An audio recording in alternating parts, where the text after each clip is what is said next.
YouTube, how we doing? PPS back here. It is All-Star Week. We're back 18th of July. We got Home Run Derby tonight. No games. So joined as always with my guy Monotone Football. How you doing, man? Ready for some football or what?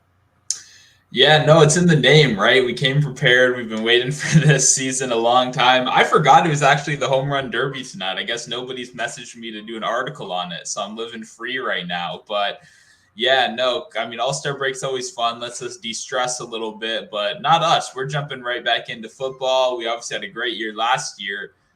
So yeah, we're just going to be breaking it down a little bit. You know, it's first introduction. I don't know about you, but I'm really not super deep in the weeds yet. Obviously balancing basketball, then baseball, a lot of stuff to keep track of. So this is a nice, introduction, I would say, to pass the prop NFL this year.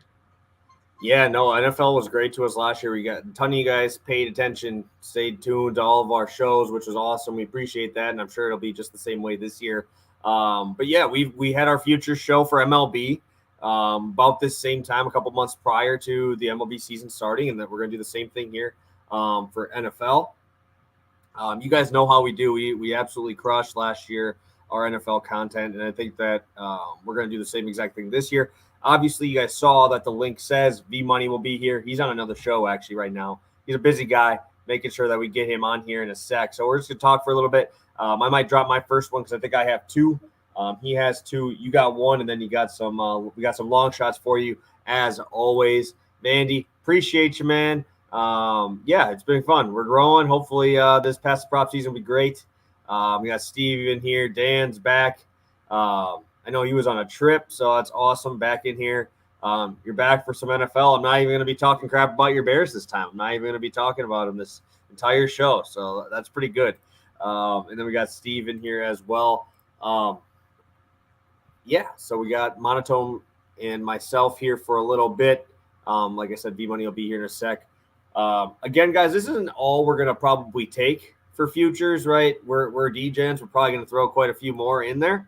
So make sure, I believe we're going to probably post most of them over on Pikkit because they're probably going to be a little bit more long shot type of plays on these. Like a lot of these, if you look at our long shots, I think the lowest long shot is mine. That's plus 800. So just make sure you're paying attention over there. Like Monotone always says, we are happy to see you guys over on another platform and checking out our stuff here. But I'll give you guys a couple more minutes to pop in here. Any bold takes here, Monotone? You got anything crazy that you think is going to happen here with that Washington team of yours? Yeah, I actually had to resist the urge, to bring up Washington as one of my plays, because every year you got to put in the Super Bowl, you got to put in the Wizards to win. Like, you just have to. If they win and I'm not there for it, it's unacceptable, But it's interesting. I was looking at some Washington, stuff. They were at 7.5 before the line moved on a lot of books. They were the most popular bet, so far of the offseason. I guess that was the one with the most handle I saw. A lot of people like that Washington 7.5. So I don't know. I mean, Carson Wentz, new opportunity. I don't think he's going to be quite as bad as a lot of people are saying. I think he's a solid quarterback. And I think to say that Washington isn't in store for a quarterback upgrade is insane. I mean, you obviously just didn't watch those games last year. I've heard even smart people talking about the fact that it's not much of an upgrade. Well, he can throw the ball farther than 20 yards down the field, which Taylor Heineke, I love the guy, he couldn't do. He just straight up could not, move the ball down the field. So I think Washington's in store for a solid season. It depends on the defense, though. And I'm going to be talking about that a little bit later. I did find a way to sneak in some Washington propaganda. But yeah, it's the defense that we're going to be really praying for. What about you? You have your own little controversy over there. You got a quarterback, hosting Jeopardy, kind of, getting tattoos, living his own life. How do you feel about the Packers?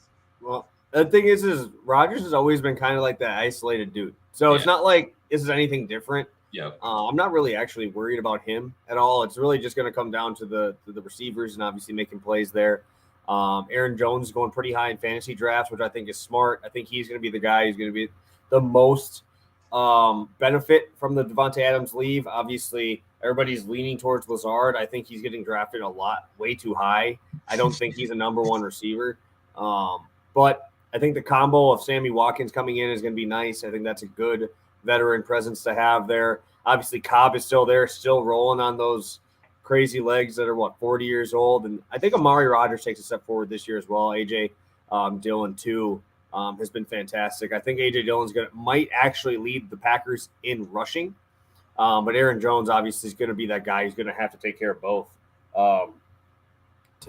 this year. So Aaron Jones, I think, is going to be where we're going to be at, man. That's going to be how the season goes. Is going to be where he takes us. As much as obviously Rodgers is there, but the defense is fantastic. I'm not going to fault any of that. Za'Darius left and went to the Vikings, got overpaid there. So I mean, they didn't really lose much, and that defense was nice last year. It was just,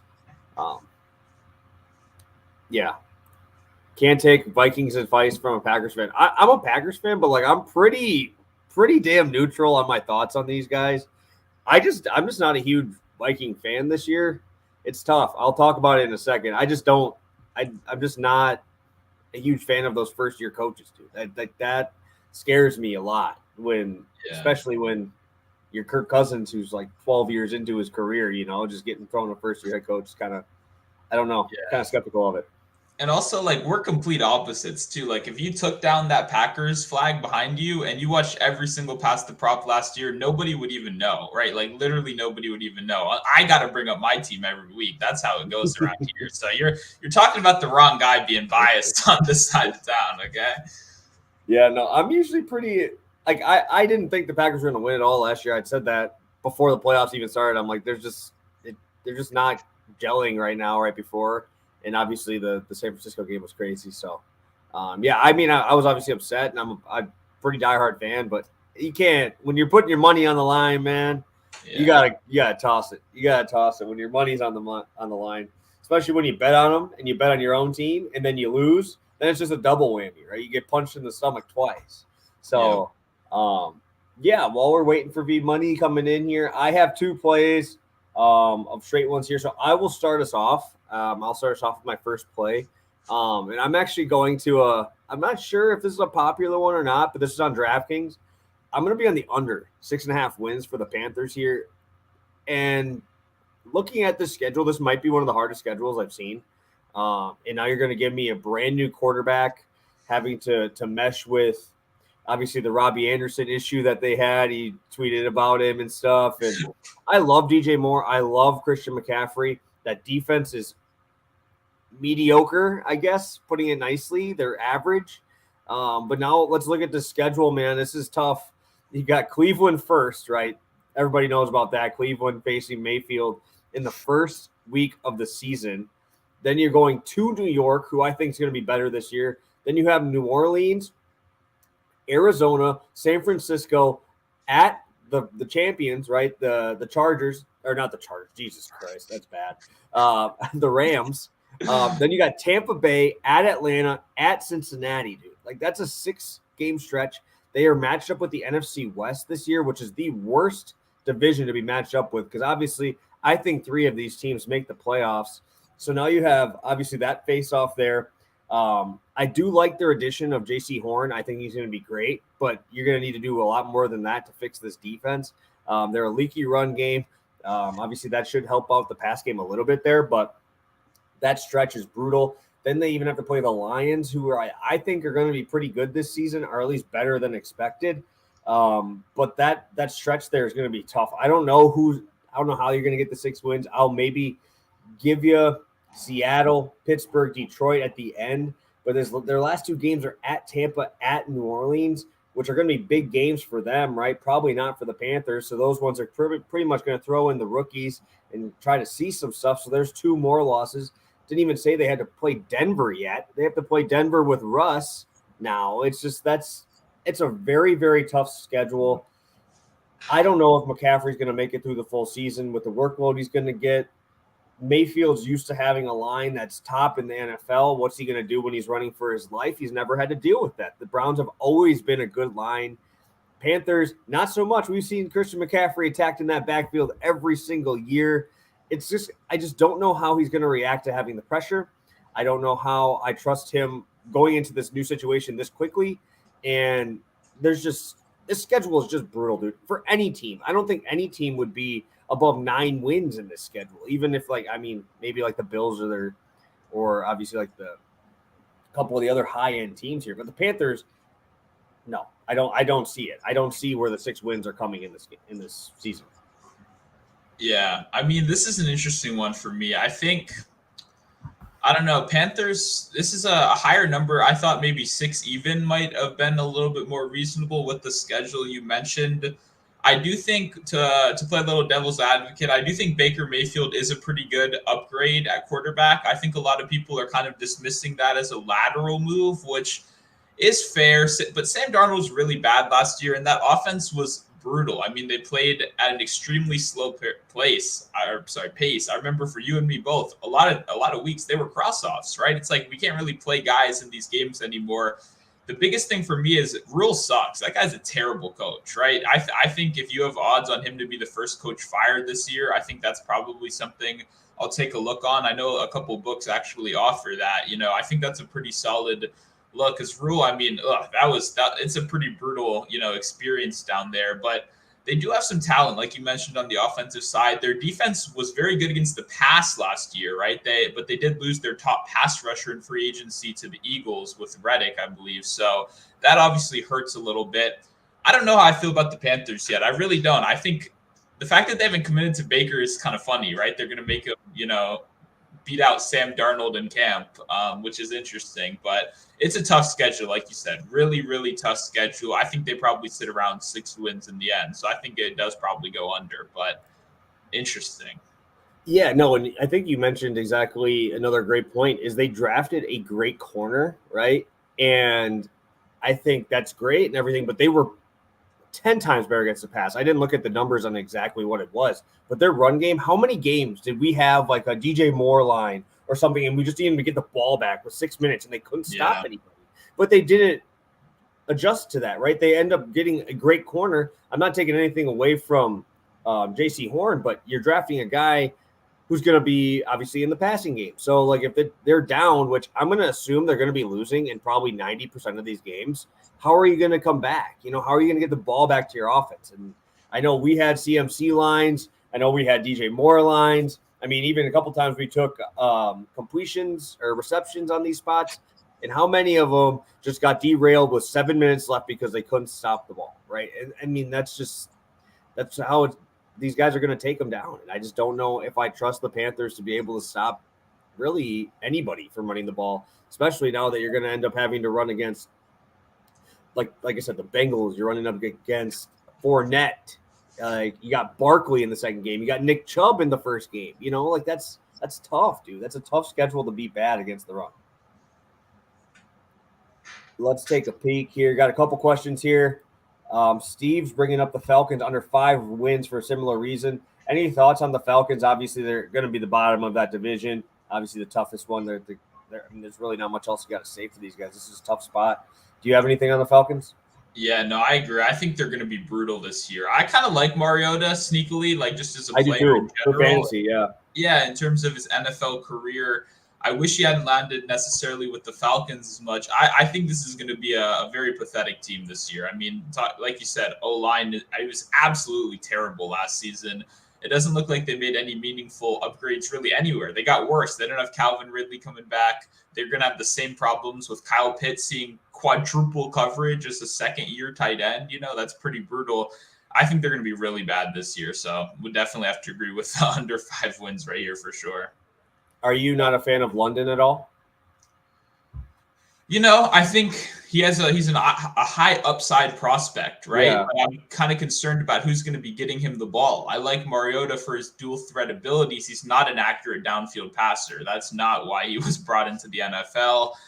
I'm curious how they're going to really get the most out of London, right? It doesn't seem like a team built to really help a rookie prosper. So I think he definitely has potential, but it's a tough circumstance. So I'll definitely not be really doing much in fantasy football with him this year. For sure. We have Jay bringing up here a good point. Under 22.5 touchdowns. The only reason I would be kind of skeptical is because last year he didn't have to pass. I'm guessing here he's going to have to, right? The offensive line was so good for the Browns. I think he had like multiple game under 30 pass attempts, right? With the Nick Chubb option, right? How many of those pass touchdowns could go to just dump off some McCaffrey for 3 yards? Yeah. That's why I'm worried about this one. I would probably take if anything, I'd take CMC's over total touchdowns maybe. But when you go with Mayfield and you go with guys like, how many touchdowns did freaking Darnold have throwing to him? And Darnold's a dumpster fire, man. So I don't get it. I think that having CMC is such a luxury that you can throw a 3-yard pass and end up getting a touchdown for it, and everything's good, Yeah, I think if they continue with the super slow pace of play, then the under's, a good look right here. But we have a special guest welcome us now. So welcome, Vaughn. How's it going? What's up, guys? Nothing, just got off an NBC show. We were talking all NFL futures as well on there. So I'm kind of, primed up for this. What'd I miss? Anything good? Some winners? This was my first play. This is the first one we got out here. We had quite a few people bringing up some stuff, but my first play is going to be Panthers under 6.5 wins. Is going to be my first future total bet. You have any thoughts on it? I'm throwing you right into the fire here. Yeah, I don't hate it, to be honest with you. Like, I'm not a supporter of Baker Mayfield. I'm wearing a Yinzer shirt. I'm a Steelers fan. I've never thought Baker Mayfield was, a very accurate quarterback. He played through that injury last year, which I think could affect him early on this year if he's not totally healthy. And, Sam Darnold, like, we talk about the dude seeing ghosts. So at the quarterback position, that's the biggest question mark for them, and CMC's never healthy. So, outside of DJ Moore, I don't want to buy any stock for anyone on that team. So I definitely like the under. Love it. Well, one of the reasons I talked about the under was because they're facing off against the NFC West this season, bringing this perfectly full circle right into your play. I'll throw you right into the fire here, bringing us a plus money spot right away. I'll bring you right over to the Saints here. Yeah, so this is the first team total that I locked in the over on, and if you guys follow Warren Sharp, this is actually like one of his favorite plays too, which made me feel very good about. I was listening to his podcast. They all hyped up the Saints, and I was like, all right, we're locking this bad boy in, because although the Saints, the biggest question mark for them, I just said about the Panthers, is the quarterback with Winston. I think Winston has the ability to be a very above average quarterback in the NFL, and has proved that when he's healthy. I know he has a couple times where he turns the ball over way too much, but Alvin Kamara, they got Jarvis Landry added to the mix. They drafted Chris Olave. They're moving Taysom Hill to the tight end position with Adam Troutman. They have a good offensive line, one of the better linemen. They did lose Armstead, but they replaced him. They still have Ramczyk at the right tackle position, Andres Pete, left guard, and of course, Cam Jordan's back. They got a great defense. Tyrann Mathieu, my guy, the Honey Badger, signed with them. That's huge with Marcus May, Marshawn Lattimore back there. So I just look over the Saints roster, and I'm like, why do people not think they're going to have a winning season? Is it because of Jameis Winston solely? Because if it is, you look at what they did last year, playing 3 quarterbacks, and they still, did very well at points in the season. They had that 5-game losing streak where they lost Atlanta, Tennessee, Philly, Buffalo, and Dallas. A couple of those teams, some pretty good football teams to lose to with backup quarterbacks. So I like what I see from them this year. Their schedule, they got Atlanta, Carolina, Minnesota, Seattle in 4 of their first 5 games. There's no reason why they can't be 3-2 or better in those first 5 games. And to end the season, they have Atlanta, Cleveland, Philly, and Carolina in the last 4 weeks. No reason why they can't have a winning record over those last 4 games either. So I really like the New Orleans Saints this season. I think it's going to be my favorite win total bet of the 2022 campaign. Yeah, no, I like the Saints too. This was almost one of mine. I wish I caught that early 8. I don't know if you saw that. Yeah. That was out on a couple spots where you could get it with the hook. That would have been, full fire right here. But I agree with you, right? That defense is great. We already know that. We know the defense is good. And I'm with you. I'm Team Jameis this season too. Exactly what you said. That team was awful last year at the quarterback. They had to play Ian Book in a primetime game last season, and we all watched it. It was terrible. So obviously anything's going to be an upgrade from that. But if Winston is healthy, the thing that worries me, have you seen this Kamara stuff, right? That was exactly what I was going to say. Like, is he going to be disciplined? Is that 6 to 8 games, right? I don't know. What happened with Alvin Kamara? You got arrested. You got arrested? When did this happen? Yeah, this was he's looking at league disciplinary stuff. I don't know how long, but they were talking about him getting a decent amount of games. It's not been talked about at all because of the Watson stuff. No one's really mentioned it, but it is something that's a possibility. I was reading that 4 to 6 games could be on the table. So that's scary. That's obviously scary. He allegedly punched a person, is what I'm reading right now. I think it was in Vegas. I think it was during the draft stuff. He punched someone 8 times, it says. Someone put their hands on his chest in an elevator. I would wait to see what happens with that then. That's interesting because, I haven't heard anything about that, which is, shocking to me. And I know, I've talked to a couple people about the Saints, and no one's mentioned the Kamara nonsense. So this is something that's flying under the radar. I would definitely monitor them closely. But, like I said, I still think the Saints are a team that's going to have a winning record. And Kamara wasn't 100% last year at some points, too. I know Mark Ingram's not, nothing to brag about, or Tony Jones Jr., but I do like the passing options. I think Landry, Olave, even Traquan Smith, he was really good at points last year. If Michael Thomas comes back, Saints will be okay. Yeah. Talking about maybe 2023. Yeah. That's the thing. Some people, it happens for some players where they get away with it. Like Watson's not escaping nothing. Like he's a guy we know is going to definitely be suspended, but Kamara could escape something this year, and he could get 4 games, 6 games, 8 games next year. But we've seen very small cases like that. But I'm glad you guys made me aware of that then, and I'm glad I placed the bet yesterday before you guys told me. So thanks for that. And I mean, it's good for you though that you're seeing the line movement as much as it is. It started at 8, it's up to 8.5 already, and it's closing in on even getting minus money on it too. So obviously that looks like a lot of people are agreeing with you as well on that spot. So I'll kick it to you, Monotone, going with a bigger team. I was going with a crap team. It goes a little bit better to the Saints, and then Mono brings up the bangers here. Yeah, I think this is a good time of year to really focus on kind of forming opinions on teams, right? You want to build up opinions on teams. You want to have takes on certain players. And a lot of those may not fully be fleshed out right now. But one team that I do feel very confident in is the Bills this season. I mean, it's not like a sneaky pick, right? I do have them currently as like the Super Bowl winner. I think they're the best team in football. I almost said baseball. Then I almost said basketball after that. But no, we're in football season, almost there. I do think they're the best team, right? Josh Allen has been exceptional over these last couple seasons. They've been a top 3 offense in 3 straight seasons, and we're seeing that defense get better and better every single season. In terms of coaching staff, I think they're one of the most well-coached teams there are out there. I know they lost Dable to the Giants to become the head coach there, but I have a lot of confidence not just in their coaching staff, but the GM, that whole system there, the way they've embraced analytics, the way they've embraced kind of modern-day football. I think the Bills are going in the right direction. Now they pick up a guy like Vaughn Miller over the offseason, right? A legend of, football right here, an absolute guy with playoff experience, a guy that can be a good locker room mentor to a lot of these younger guys. They get their best cornerback from injury this season. That's going to be huge. Not a lot of people really talked about the fact that they were missing White for that whole playoff run last year. But now, if the general public's not talking about it, I know those opposing wide receiver ones are, because that was not a fun matchup for those guys week in and week out. I just think the Bills are the best team there is out there, and I think they're going to win 14 games this season. So I was pretty surprised we're getting 12.5 at reasonable odds.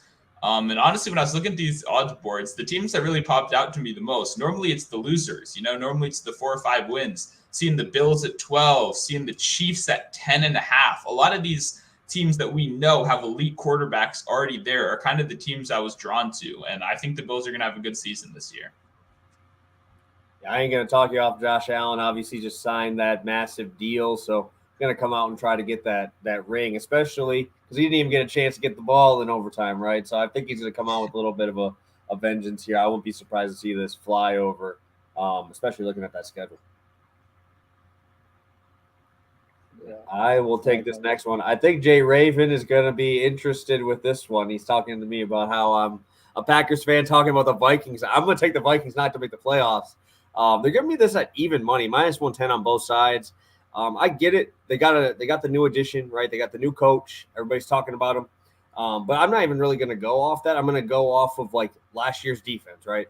They ranked last in first downs allowed, last in yards allowed, 29th in yards per rush allowed, right? Every single thing you're going down this defense, they couldn't stop anybody. Obviously, you got Jefferson. You got a good offense.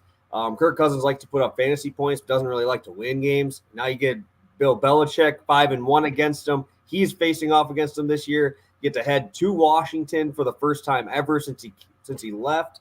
And then digging in a little bit more in the last 13 seasons, first-year head coaches are 24-60 to make the playoffs in their first season. obviously I was spoiled. We got LaFleur, and he got a great team right away. And now I just don't know if I trust this first-year coach to come in and just do it right away. I think next year's the year everybody should be worried about the Vikings with the second year under that system. But, man, it's hard to come in, especially with a guy. I don't even know what year it is for Cousins. Probably 10, right? He's got to be like 8 to 10 years in the league, having to switch up everything like that under a first-year coach there. I don't know if I trust him to make the playoffs. We just talked about how good that NFC South division is. We saw 3 of them make it last year. I wouldn't be surprised to see that again. Obviously, the Rams, Niners too. Like there's so many good teams here. They finished 8-9 last year. I would be surprised. I think 9-8 is where I put it at. And you also have Colin Cowherd saying they're going to win like 16 games this year. So I'm like, that's like the kiss of death here and that. So I don't think they're going to make it this year. Yeah, I can't really argue. It's going to be a weird season for Minnesota. Like, I never know what to really make of them. You know, like the only guy like I'm willing to go to war for is Justin Jefferson most of the time. Since Dalvin Cook fumbled in week 1 against the Bengals last year, lost me a 10-team parlay on that. I've never liked Dalvin Cook since then, but I just like the defense is so hit or miss. And anytime you have Kirk Cousins, like, I mean, see how many primetime games they play, and that will tell you if you should be betting on them or not to make the playoffs. That's how you cap the Vikings. Yeah, I mean, it's tough because I kind of came in on the other end from you. I don't know if they're going to have a great season necessarily, but I was a little hyped up on the coaching staff. I think you bring up a great point that with a lot of these recent crops of coaches, we're seeing them being installed in already really good teams. And that's kind of skewing our expectations that all these guys are going to be instantly good in year 1. You know, suddenly, you know, Kirk is going to be like Stafford last year. You know, he's just going to air the ball out. I think a lot of people's expectations are getting a little bit too high, and I think I'm even guilty of that. For me, with how bad that defense is, that's really the number one problem, right? It really it was worst in the league last year, and if it didn't look like they did extreme measures, you know, like they said, they made a couple signings, obviously, but I'm not sure if the Vikings have gone better fast enough for me to want to bet them to make the playoffs. I think fantasy is where you want to go. Dalvin Cook, get your Justin Jeffersons, get those kind of guys, because if that defense is going to continue to suck and they're going to take that kind of Rams, you know, air attack that they used last year, we could see a lot of fantasy points and not a lot of wins this season. Yeah, and just to add on to what I said about those bottom 3, they're bottom 5 in yards per pass allowed, second half points allowed, which was huge because how many leads did they blow when they're going back and forth with teams? Dude, this defense just, whenever the moment got big, it just kind of gave up the lead. Obviously, as a Packer guy, I watch a lot of Viking games, and I'll see them there. But what Vaughn said about primetime games, they're playing the 325 main game against the Packers week 1. Then they're going to Philly for Monday Night Football week 2. Then they get to head to London week 4 against the Saints, who we just talked about. I mean, this is not an easy schedule, traveling all over the place here. And then you also get to play Dallas and at Buffalo, who we just talked about being probably the best team there. I mean, there's some tough games in this one. And I think with that, the NFC South is so nice. They're going to bring at least 3 teams. So I think it's going to be tough for the Vikings to find a way to squeak in there. And I'm hoping that this is one of the teams in that NFC West, I guess, to take one here. I'm hoping that these guys can make the playoffs and scoot in above these Vikings. So I'm rooting for you here.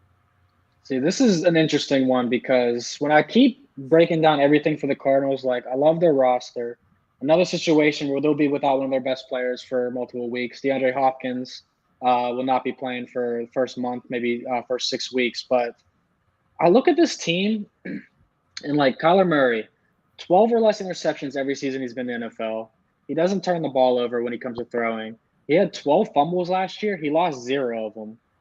So that was a very lucky stat I was looking at because there's no way that's going to be replicated. So then I started looking at some other numbers, and it kind of started talking me out the Cardinals, not going to lie, just for these reasons why.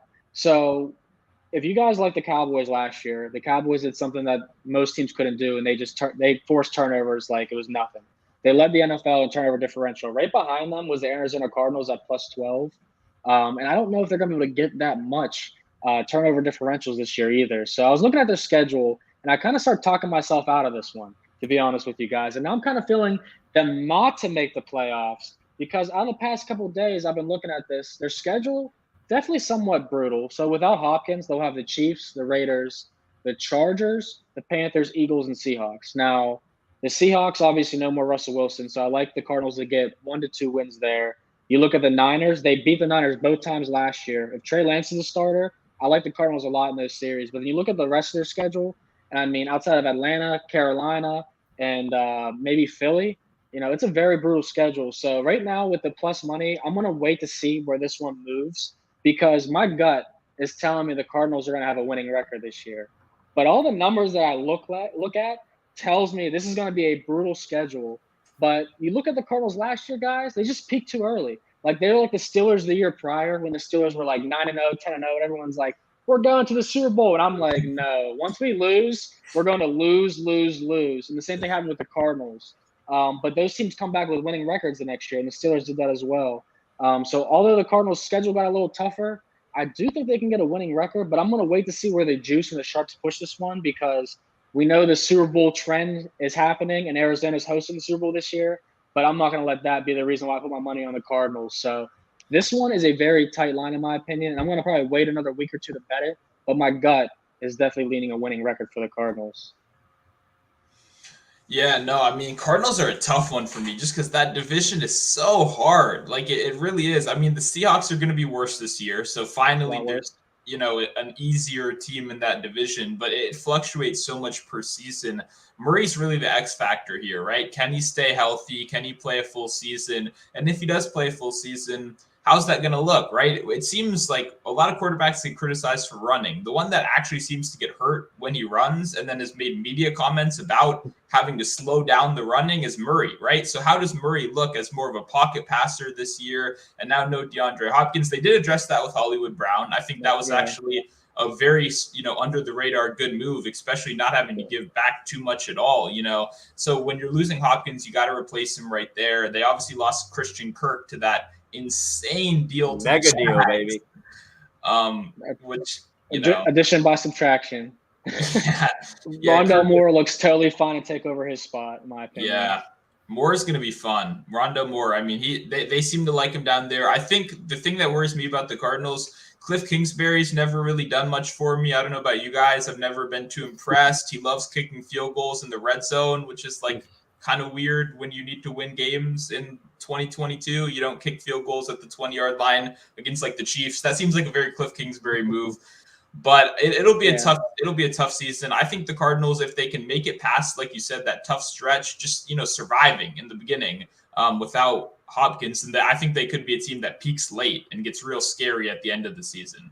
Yeah, and I'll say I think there's a lot of value on Kyler Murray. Like we'll talk MVPs, and I mean I like Murray personally just because like I'd rather bet him to win MVP than the Cardinals at this price. Obviously, you're getting 30-1 to opposed to -105. Like no brainer, of course.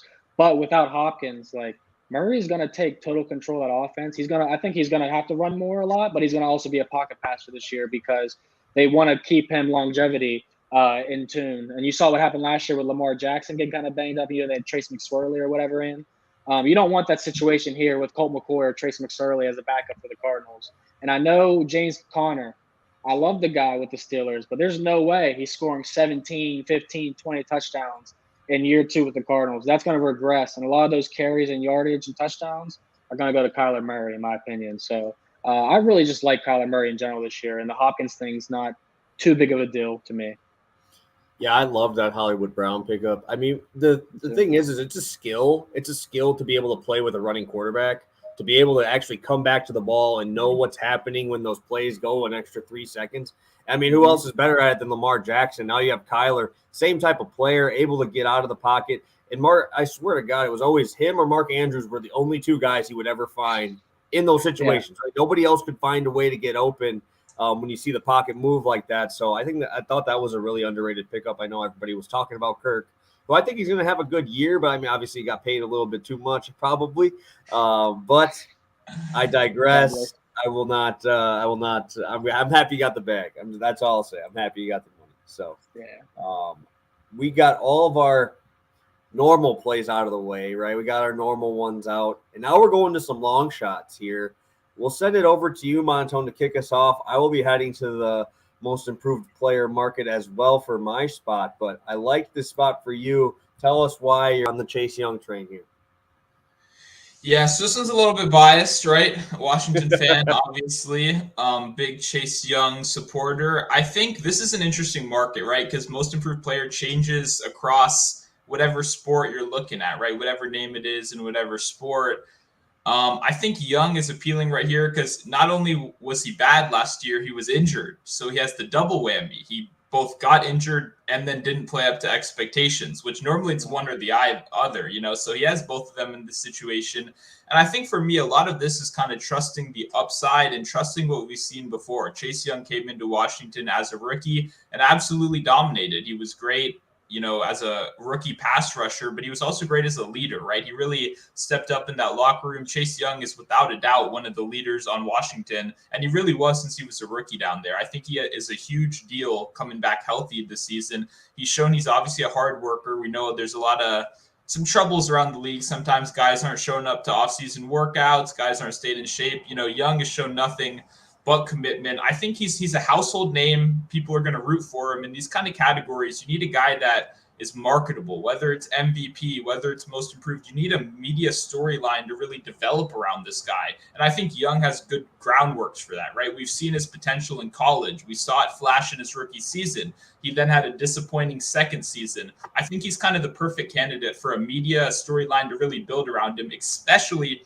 considering how bad this Washington pass rush was last year, right? Washington's defense was supposed to be great last season. I was talking about it. Everyone was talking about, top 5 defense maybe. It was not that. It was a terrible defense last season. A lot of that can be, at least in a narrative storyline, can be contributed to now Young kind of coming back, saving the team, especially if Washington gets some clutch division wins against real public teams like the Cowboys, like the Eagles. I think it's setting up to be a pretty good bet right here. I'm going to trust that Chase Young gets back on track, has a good season, and, most improved player. I like it right here. He definitely burnt us last year, Monotone. I know we took him on the over sacks market last year. Yeah. So it was a little sad. I only played him and Myles Garrett. Obviously, Myles Garrett came through. He had a tremendous season, but I like this a lot. I think, if you're throwing the lunch money out there at $10 wins 130, whatever type stuff. Like, I don't have any problem with playing Chase Young in this market. I think there's a market for him in Washington. Yeah, dude, I know. I was one of those guys. I drafted Washington's defense, I think, in like 2 out of my 3 leagues, and dropped them real quick. I was that defensive streamer every single week trying to find somebody. So they did that to me. So I kind of like playing fantasy football that way. That's kind of the way, I like streaming defenses each week. Agreed. Yeah, so they were. I was like the 3rd defense. I think I took Washington like the 3rd defense taken too. So it was just like, it was just a double whammy on me there. But yeah, I mean, I hope one of ours wins, because obviously I'm going to the same market, so obviously we both can't win, but hopefully one of us can get it and make some money on it. I'll kick it to you, Vaughn. It looks like you got 2. I put both of them on the same one here, so whichever one you want to start out with. Okay. To roll with. Yeah, so I kind of already talked about Kyler Murray a little bit, just to hit you on the things. He's getting just so much better as a passer. Like last year, had the highest completion percentage of his career, 69%. Best quarterback rating, had 100 quarterback rating. Had jumped up a lot, over 6 points. And you look at his rushing numbers, of course, he still did his thing rushing. He fumbled a ton, but didn't lose the fumbles. So I'm looking for that to probably fix itself this year. But as far as passing, like I said, 10 interceptions and 24 touchdowns last year, 12 or less interceptions. I just think Kyler Murray is a guy that is going to be able to throw for 4,000, and there's potential for him to run for 700-800 yards. So anytime you get a situation like that, I think 30-1 is insane odds for Kyler Murray. And then Sky Moore, a little bias on this pick for a couple reasons. One of my best friends growing up, his cousin is Sky Moore, okay?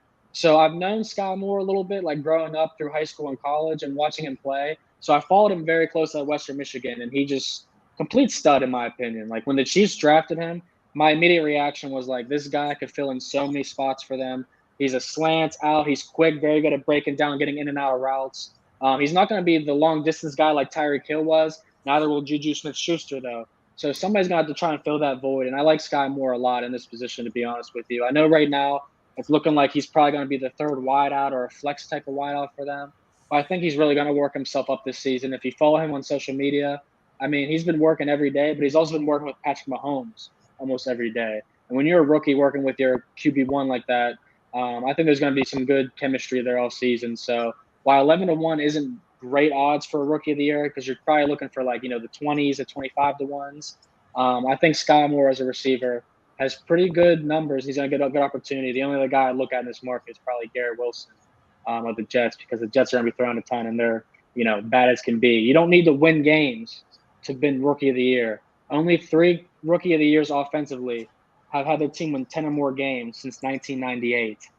So you don't have to win games. So I like Sky Moore. I would look at Garrett Wilson. If Mariota gets hurt, go grab Desmond Ritter right away, because he could win 4 games and be Rookie of the Year for the Falcons. I love it. And yeah, I mean, the reason why I do like this one too with the Chiefs and stuff is they lose Tyreek Hill and then they bring in MVS, who's a Packer who cannot catch the damn ball. That man is going to get played off the field. He's a speedster. Yeah, he'll run straight. His only route is fly. That's the only route he runs. I've watched him for 4 years. That man going across the middle is bricks. So if you're going to have a guy here, this guy could easily take past him.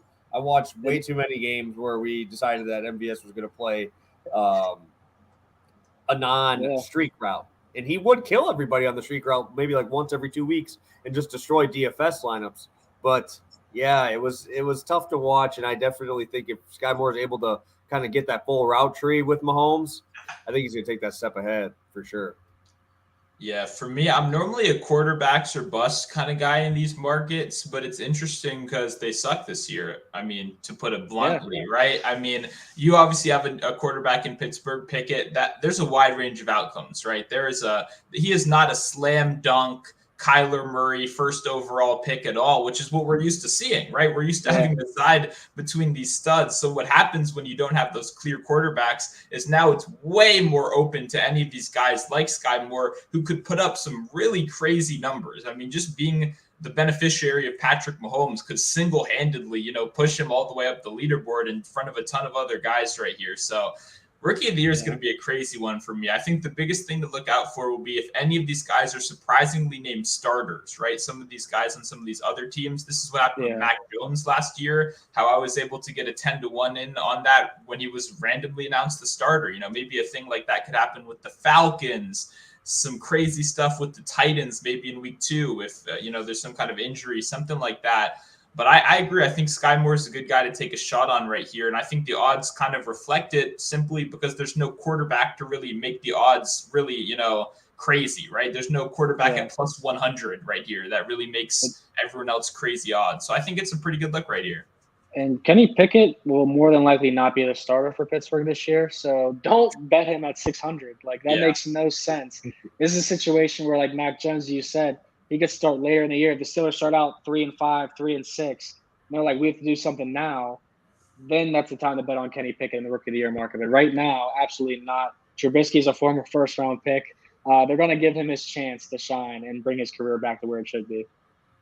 Yeah, no, I think Trubisky actually does pretty well with you guys, actually. I was never really a Trubisky hater. I was more of like their offense hater because it just never worked for anybody, really. I mean, it never worked. Yeah. So I'm heading to a quarterback for the most improved. I'm going to be heading to New York here. Daniel Jones, baby. Almost same thing with you, Monotone. I like that New York vibe there for it. I liked how everybody's going to hype him. They're going to hype up Daniel Jones every single week in that New York market. I also like, obviously, Brian Dable. Now he's at the head. A lot of motion in that offense with the Bills, right? And we're looking at Barkley out of the backfield versus, Devin Singletary, Zach Moss. You combine those guys last year, 77 catches for the running backs last year. And now you're going to give me maybe 60 to 70 catches to Saquon, who 70% of his yards last year were after contact, and now they're going to be in motion. He's going to actually have some space. You draft a really good tackle. Both tackles in the last 3 years, right? Both of them first rounders. Both of them top 5 guys, right? Neal, obviously, is the first rounder, going to be playing right tackle. You got Thomas playing left. They obviously put a lot of time, a lot of effort into building that line, so we're not seeing Barkley getting tackled 10 yards behind the line anymore, right? Obviously, I love the Bills pick up here. I like that Dable. I think that's going to be a great spot for him. And also, I think that the one secret guy here, obviously Tony, Galladay, everybody knows about those guys. Those guys are going to have to take a step forward here. Obviously, Ricky Seals-Jones is going to take the spot of Evan Ingram, but Wendell Robinson, the second-round pick that they got there, he's that small, scat back type of guy. Almost reminds me of Amari Rodgers for the Packers. He's going to be like that Cole Beasley, in my opinion. I think that's going to be the spot, but an explosive Cole Beasley. This guy was quick. Combine was great. They overdrafted him very, very high. I think he got he was mid-40s. He was supposed to go in like the 90s or 100. And they went up and got him for a specific reason. I think this is definitely going to be the reason. As a scat back, you give me one where Daniel Jones has to throw it 2 yards over to the side. He gets a 40-yard play out of it, goes to the numbers, obviously looks good on the stats. And obviously having Saquon Barkley, like the same thing we talked about with Baker Mayfield, just having to dump it off to CMC. All you have to do is throw a ball 2 yards on the screen to Barkley, and he will do the rest for you. I really like Daniel Jones here. If they even win like 7 or 8 games, I think that he definitely is going to get this award. I think 8-1 is pretty crazy odds, in my opinion, for a quarterback in New York for this award. I think he's going to get a lot of press. I think he's going to get a lot of media attention. I don't think he's good enough to obviously win MVP. So I think most improved is going to be the spot they're going to give to him. Interesting. He's in plus 1,600 for the comeback player of the year. In another market too. So it's good to see him at like the top 5 of 2 different markets. It's probably a safer bet to take. I do think the Giants are going to be a lot better this year. Regardless if Saquon Barkley's healthy or not, I think they added enough talent around them. I do like this. I wanted to ask you guys, we kind of just talked about Mitch Trubisky too. He's maybe a long shot for most improved. How about, maybe comeback player of the year or most improved player? Probably more comeback, but J.K. Dobbins for the Ravens. I kind of saw that one, thought that was a pretty good option. I want to kind of bring up to you guys too, see what you thought. So if you have any opinions. If his health is good, right? He flashed a lot when he was younger, obviously flashed in college. I mean, he was an insane producer in college. It's interesting, right? Because they no longer have Hollywood Brown. We have to assume they're like they always do, but I mean, even more this season, they're going to really commit to the run game. And Lamar Jackson, if he's healthy, that opens up so many holes, right? For a defense to have to worry about a quarterback that can run at such a high level and then a running back that can do the same thing, it's going to open up a ton of opportunities. It's all about health. And also, we got to remember, Baltimore loves to start 40 running backs throughout the course of the season. Even if Dobbins is the guy, Gus Edwards might end the season with 8 touchdowns, which really hurts your statistical case, right? And some of those underlying advanced metrics that we're starting to trend towards right now. That's the only thing that worries me. Just people are going to be slowly in there kind of stealing carries, stealing touchdowns, stuff like that. Yeah, no, the Gus Edwards part, and they just talked about how Lamar came into camp like 15 pounds heavier, built up. It's massive. So, I mean, I think they're just going to try to force feed him in that red zone to get his numbers up a little bit, get those rushing touchdowns. Obviously, Mark Andrews is probably one of the best targets in the red zone too. Obviously, they're going to run a ton in the red zone. But, yeah, it just scares me because you get you have one of those guys, then you have like a guy like CMC who literally no one else is going to touch the ball in that situation. You have guys like that where it's like they're just going to get a little bit more opportunity. But obviously with how good he was and then obviously got injured, I think that definitely helps the case a little bit there. But yeah, no, I like Trubisky there though. I think Trubisky's going to do well for you guys. I hope that they get enough around him to hopefully be able to not have him look like he was with the Bears and that stagnant offense. Yeah, we'll see. I'm sure it will be very stagnant. Deontay Johnson will be hurt by week 3, and it'll be all Najee Harris from there on out. Yeah, what do you think about Najee in fantasy? He was my guy last year. I had him in every single place. I would say it worked out okay. He didn't explode, but that offensive line really limited him last year. It's probably going to a bit. Are you looking to draft him again this year? Yeah, I would take Najee. I mean, receptions, he's just one of those backs that's going to get a lot of touches, in my opinion. Now, Roethlisberger was the check down king. I don't think Mitch is going to check down as much, but I think the Steelers are going to know they have to give Najee the ball more than rather feeding Deontay or Chase Claypool. Like Deontay, like I said, he's always hurt. He comes out multiple times throughout the game because he's getting hit so hard. He's so small. And Claypool hasn't proved to be, mentally a wide receiver one in a lot of ways. So I don't. I think Najee is just the clear-cut guy to take in the Steelers' offense. Like, I think the Steelers' offense is still going to be bad. The offensive line, improves slightly, but it's still, the second worst offensive line of my life. So yeah, I'm not really high on the Steelers this year. They always find a way to have a winning record, but I mean, besides like Najee Harris, I play defensive fantasy too, where I get a defensive player. So if you play that like me, TJ Watt, that's the guy to go get. So there's like the only two players in fantasy that I circled this year for the Steelers. Yeah, I love hearing the Watt name. You gotta throw up the dub there That's for right, it. baby. So, That's right, yeah. baby. So hopefully he'll do just as well as last year, even though it's gonna be tough to top that. So we could do a quick recap. Obviously, have all of the plays on the bottom. We'll run through a quick recap and maybe getting VMoney here on Wednesday for our prop edition of this show for our futures, having the props there, which I is got a couple. obviously, yeah. I think it'll be a good one if we get you back on here. But I will kick it to. We'll go through Monotones first with his one play and his long shot here, and then we'll go through the board. Yep. One team I feel confident about so far. Still got a lot of work to do with NFL this season so far. But the Bills, not anything sneaky right here. Over 12.5 wins, -130. I think that's my favorite win total right now at this time. And then for long shot, a little bit biased, a little Washington connection right here. But I'm going Chase Young, most improved player, plus 1,300 on FanDuel. Beautiful. I'll kick it to you, VMoney, for your spots here. Yeah, my favorite win total is going to be the Saints over 8.5 wins. We're not scared of the Kamara news. We think Jameis Winston is going to be that guy this year, but mainly the defense will be that guy for the Saints. So we'll take the over 8.5 wins. I think they have a winning record. With the Cardinals, this is a lean for me. I like them for the numbers here at -105 to have a winning record. I love the team. It's just the schedule is very tough. So rather than play that, I would go for a Kyler Murray MVP ticket. That's plus 3,000 or plus 2,000 on some books. So feel good about that for some lunch money. And Sky Moore, Rookie of the Year.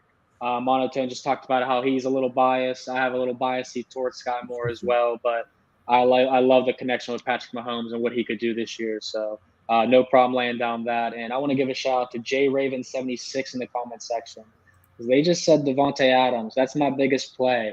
We'll bring that on Wednesday. I'm super excited to talk about Devontae Adams. I don't know where you're getting 1,200 receiving yards prop because mine's 1,350. But if you have 1,200, take out a mortgage. That's a deal. Oh my God. Yeah, no, I see a lot of questions in here, and that's why I got to make sure I don't go too much into the prop market. Trying to only get to the questions that are totals here. Because if we did a prop and total show, this might go for 3 hours. As much as I would love to see you guys for 3 hours, I don't know if that's on the schedule here. But Wednesday we will talk props. Yeah, I don't know where you're getting 1,200. I don't think I've seen that anywhere. Maybe on like Underdog, maybe, or something like DFS site or something. But yeah, I would definitely take the over on that too. Smash that. I'll be rolling Panthers under 6.5. Vikings not to make the playoffs. And I'm going to be on the Daniel Jones hype train here for most improved. All right, guys, got everything locked in on the bottom. You guys got anything else? I'll kick it to you, VMoney. Got anything for the people here? We're in that under an hour mark. That's usually where we try to be with our football spots. What do you got for me? Got anything where people can find you or anything like that? We got a home run derby bet tomorrow. We're going to go with Juan Soto, over 470.5, longest home run. He had 520 last year. I mean, 520 home run derby, you got 470.5 now. It makes no sense to me. He's got his hitting coach tossing to him. It's going to be a great one. So that's my favorite home run derby right now. I got my Phil Steele book for college football. I got my Warren Sharp book for the NFL. I got my PFF package. So baseball, we will see you later. It is all about the football grind from here on out.